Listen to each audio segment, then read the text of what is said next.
घेण्याची गोडी नाही, ज्ञान नाही, विद्या नाही, ती घेण्याची गोडी नाही. बुद्धी असून चालत नाही, तयास मानव म्हणावे का? ओळखलं का मला? मी सावित्री ज्योतिराव फुले. सातारा जिल्ह्यातील खंडाळा तालुक्यातील नायगावच्या खंडोजी नेवासे पाटलांची मी कन्या. वयाच्या अवघ्या 9व्या वर्षी माझा विवाह ज्योतिराव फुले यांच्याशी झाला. आणि मला हळूहळू कळायला लागलं की ज्या माणसाशी माझं लग्न झालंय तो काही साधा सुद्धा माणूस नाही, तर या जगाला ऊर्जा देणारा एक क्रांती सूर्यच आहे. त्या काळी स्त्रियांना घराचा उंबरठा ओलांडायची पद्धत नव्हती. बाईच्या जातीनं कसं आपण बरं, आपलं घर बरं आणि घरातील माणसं, स्त्री पुरुष उच्च नीच असा लई भेदभाव होता. पण या सर्वांवर एकच उपाय होता, तो म्हणजे शिक्षण. शिक्षणाचा ध्यास हा ज्योतिरावांच्या मनात होता. ज्योतिराव एकदा शिक्षणाचा प्रसार करत असताना फरान नावाच्या ब्रिटिश मॅडम त्यांना म्हणाल्या, मिस्टर फुले, तुम्हाला शिक्षणाचा प्रसार करायचा आहे ना? So educated woman first because house will be woman. पण तुम्ही माणसं वुमनला घराच्या बाहेरच पडू देत नाही. सो बॅड मिस्टर फुले. झालं ते घरी आले आणि माझ्याकडे पाटी पेन्सिल घेऊन आणि मला म्हणायला लागले, सावित्री, आजपासून मी तुला शिकवणार. झाला आणि सुरू झाला माझा अभ्यास. काना, मात्रा, विलांटी, उकार, आकार, बे के बे, बे 2 4, बे 3 6 हाच ध्यास मी लिहायला शिकले, वाचायला शिकले आणि काव्यसुद्धा रचू लागले. अशातच 1 जानेवारी, होय शनिवारी 1 जानेवारी 1848ला आम्ही पुण्यातील भिडेवाड्यात पहिली शाळा सुरू केली. मी शिक्षिका व मुख्याध्यापिका सुद्धा. शेळपटासारखं जगलात तर काम तमाम होईल, आणि जर वाघासारखं जगलात तर नाव होईल.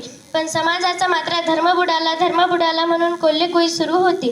हो, एखाद्या सर्वसामान्य माणसानं शिक्षण घेतलं तर कोणता धर्म बुडतो? हो, इतका तकलादू असू शकतो का हा धर्म? माणसासाठी धर्म असतो का? धर्मासाठी माणूस. शाळेत जाताना शेण फेकले, मी सहन केलं. चिखल फेकलं तरीही मी सहन केलं. आता माझ्या सहनशीलतेचा अंत झाला आणि एकदा एक माणूस माझ्या समोर येतो आणि म्हणतो, ए टवळे, कुठे निघालीस? आधी आमच्या परिबाईंना शिकवणं बंद कर. तुला तुझी अब्रू प्यारी आहे की ते शिक्षण? कदाचित त्याला माहीत नसावं, आम्ही सुद्धा ज्योतिराव पैलवानाच्या पत्नी होते. अशी घेतली आणि सनकंताच्या कानाखाली लावली आणि सुनावलं, आज आलास थोबाड फुटले, उद्या मात्र पुन्हा आलास तर तुझ्या रक्ताने ही धरती रंगवेन. स्त्री कोणत्याही जातीची व धर्माची असो, ती नेहमी अत्याचाराला बळी पडत आलेली आहे. एखाद्या स्त्रीचा नवरा वारला तर तिने सती जायचं, आपला नवरा वारला तर त्यात तिचा काय दोष? म्हणून आम्ही काम केलं. इंग्रज सरकारने सतीबंदी प्रकाशन सुरू केले. सतीबंदी सुद्धा सुरू केली. आम्ही विधवा महिला काशीबाई हिच्या मुलाला म्हणजे यशवंताला आम्ही दत्तक घेतलं.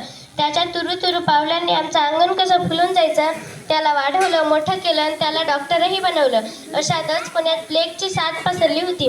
काखेत गाठ येऊन लोक धडाधडा मरू लागली होती. आम्ही यशवंताला सांगितलं, यशवंता, आपल्याला हॉस्पिटल उभारायचं आहे. यशवंतानं हॉस्पिटलही उभारलं आणि आम्ही सर्व रुग्णांचा उपचार करत होतो. पण प्लेग हा संसर्गजन्य होता, म्हणून कधी ना कधी तो मलाही होणार होता. पण आम्ही वाचलो. मुळीत समाजासाठीच ना. जर समाजासाठी मरण पत्करावं लागलं तर मरणात तुझं स्वागत आहे. अहो, सावित्रीची सावित्रीबाई झाली, सावित्रीबाईची सावित्रीमाईही झाली आणि बघता बघता आमच्या 18 शाळा झाल्या. सतीप्रथा, केशवपण या सर्वांवर आम्ही मात केला. कारण आनंद होता हा या बहिणींना शिकवण्याचा. म्हणजे म्हणे, विद्येविना मती गेली, मतीविना नीती गेली, नीतीविना गती गेली, गतीविना वित्त गेले, वित्तविना शूद्र खचले. इतके अनर्थ एका वित्तेनेच केले. म्हणून मुलींना वाचवा, मुलींना शिकवा आणि या देशाची साक्षरता वाढवा. जर एक मुलगा शिकला ना तर तो एकटा शहाणा होतो, आणि जर एक मुलगी शिकली तर ती संपूर्ण घराला शहाणं करते. म्हणून मुलींना शिकवा आणि या देशाची साक्षरता वाढवा. धन्यवाद.